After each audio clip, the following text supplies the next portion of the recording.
Hi guys, and welcome back to Nicki Lee Bakes, and welcome to my new kitchen. Right now it's still a work in progress. I've actually only cleaned this part right here. Everything else is a big old mess. I'm also sitting on a bunch of pillows because I couldn't get the camera back far enough to see me standing up.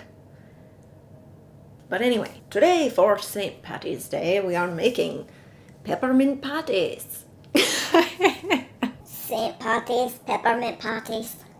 Now the goal is to make our peppermint patties as close to the actual York peppermint patties as we can, but I'm actually going to dye mine green just to be a little festive. Now just so you know, I've listed all of the ingredients down in the description, so if you need to refer to that, you can. First thing you want to do is grab a bowl and combine one 14-ounce can of sweetened condensed milk with 2 tablespoons of peppermint extract, 1 tablespoon of corn syrup, 1 teaspoon of salt, and your green food coloring, if you decide you want to dye it green. Then you want to add in 6 cups of sifted powdered sugar, a little bit at a time, and beat it until everything is combined really well. It's going to be tough and thick and might seem a little bit dry, but that's okay because if the dough is sticky, it won't really work out the way that you need it to. Now on a nice clean surface, you want to sprinkle down some powdered sugar and then use a rolling pin to roll out your dough. You want to roll it out to about 1/2 inch thick. You're going to be pressing pretty hard, so make sure that you have enough powdered sugar down there, or else the dough is going to stick to the surface when you try to peel it up. Now, if you look at the top of peppermint, sorry, I took a bite of this. If you look at the top of the peppermint patties, they have like this little ripple at the top. So to get that for ours, you just want to let your dough sit out for like a minute, and then it gets this kind of dried layer on the top. And then if you take your rolling pin and just lightly roll over the top, it kind of gives you that same ripple effect that the York peppermint patties have. Then get yourself a circle cutter that's about the same size as a peppermint patty. FYI, these are not as big as they used to be. York.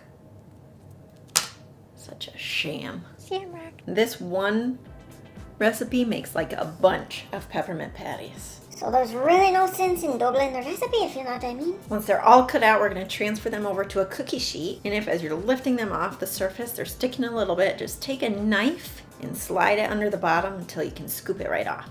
And take your tray and stick it in the freezer for about 20 minutes. You just want to make sure that your patties are frozen and stiff. Now in the meantime, we'll melt our chocolate. And I'm using the Ghiardelli melting wafers because they taste good and they have a really smooth cover. And just make sure that you get the dark chocolate. Now I'm just following the microwave directions that they have on the back of the package, but it's basically the same as if you were to melt any other kind of chocolate. You melt them at 50% power for 30 seconds and then 15 seconds each time after that, stirring in between until everything is all melted.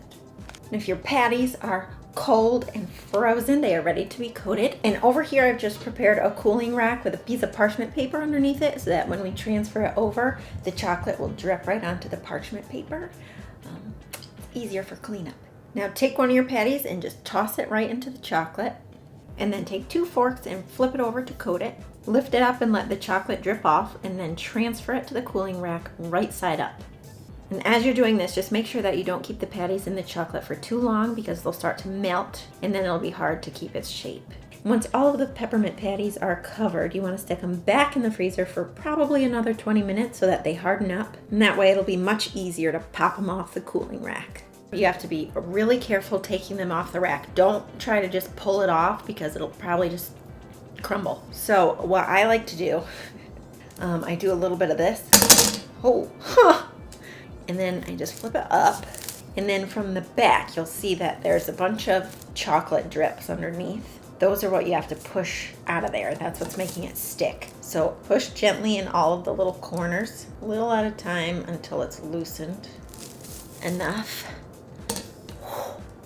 for you to pull it off. And do that with all the rest of them. It's kind of tedious, so if you don't want to do this, you can just lift it off and put it right onto the parchment paper. But I just like doing it this way because you have less chocolate that's pooling at the bottom. And then that's it. They aren't perfect imitations of York peppermint patties, but they really are so good. And when you take a bite, you can actually feel the sensation.